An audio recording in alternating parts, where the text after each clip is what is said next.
Why paying on time still drops your credit score, and how to fix it.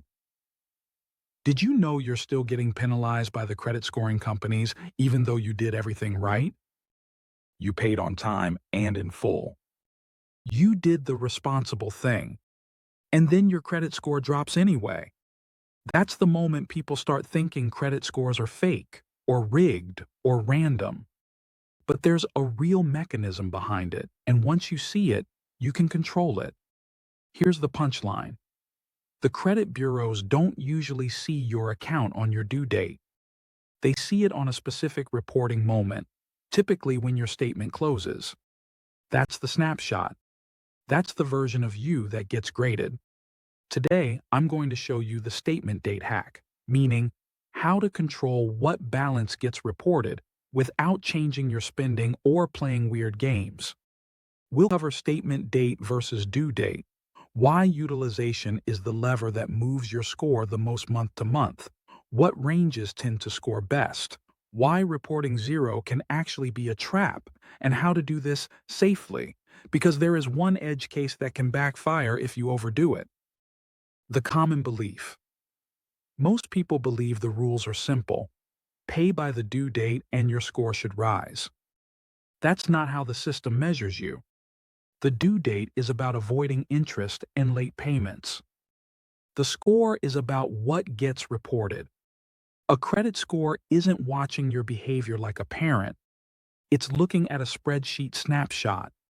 If the snapshot shows you're using a lot of your available credit, the model can interpret that as higher risk, even if you're about to pay it off tomorrow.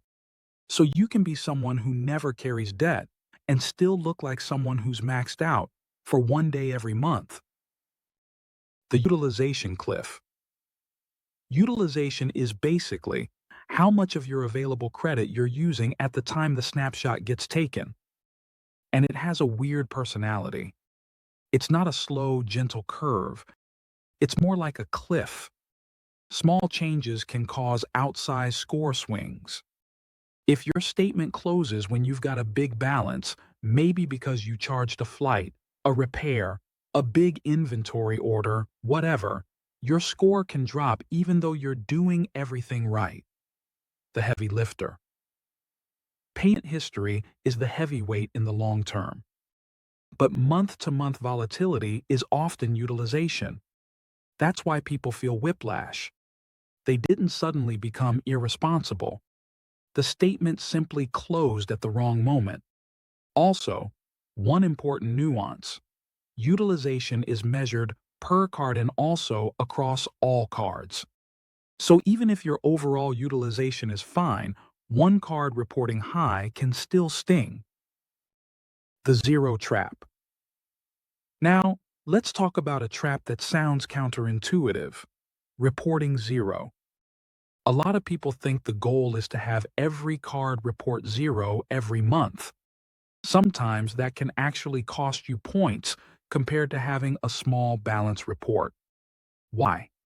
Scoring models can reward evidence that you use revolving credit and manage it. If everything reports zero, it can look like you're not actively using revolving credit at all. That doesn't mean zero is bad. It means zero is not always best. The sweet spot in practice is often having one card report a small balance while the rest report zero-ish. Not because you want debt, because you want the snapshot to show controlled usage. The myth of perfection. The goal isn't purity. The goal is control. You're not trying to worship the algorithm. You're trying to stop it from mislabeling you. So here's the idea. If the statement closing date is the snapshot, then you want your reported balance to be low on that date, which means you may need to pay earlier than your due date. Not more money, just earlier timing. The execution trap. This is where autopay tricks people. Autopay set for the due date protects you from interest and late fees, but it doesn't guarantee a low reported balance. If you want to control reporting, you often need a second payment strategy, paying before the statement closes, not just before the due date. And if you're thinking, cool, I'll just pay it off constantly, slow down. There's a safe way to do this and a not safe way. Finding the dates. Step 1 is simple. Find your statement closing date. It's listed on your statement and most card apps show it clearly. It might be called statement closing, statement date, or billing cycle end. Then identify the date your issuer reports. For many issuers, it's the statement closing date. Some report at a different time, but the statement date is the best default assumption unless you confirm otherwise. Once you know the closing date, the hack is just this. Make sure your balance is low before that date hits. Practically, that means 2 to 5 days before the statement closes, you make a payment that knocks the balance down to the level you want reported.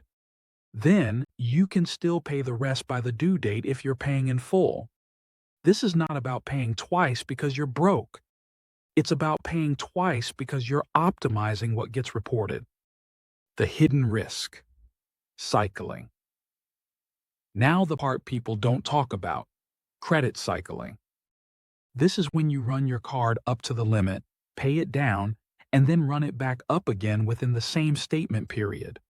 Some people do this to put huge spend through a small limit.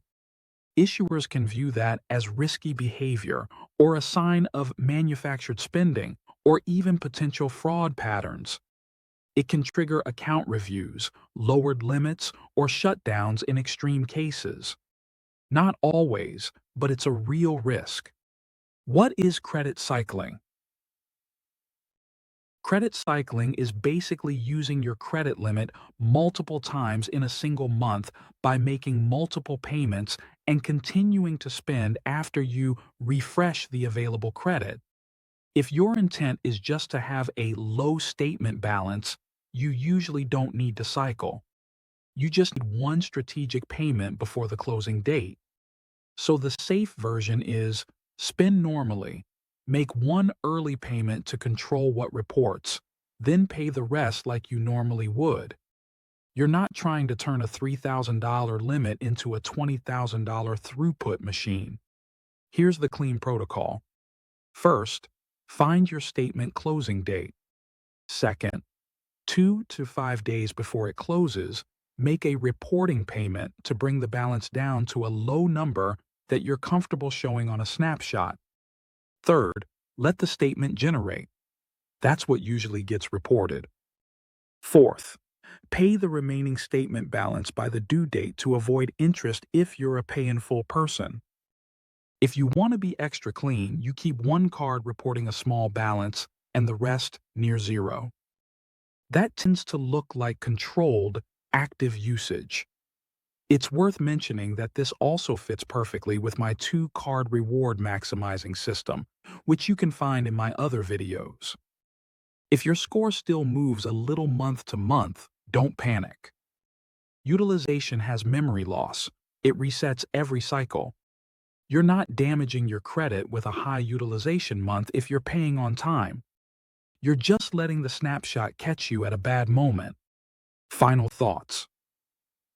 This is one of those money system details that feels obvious after you learn it, and infuriating before you do.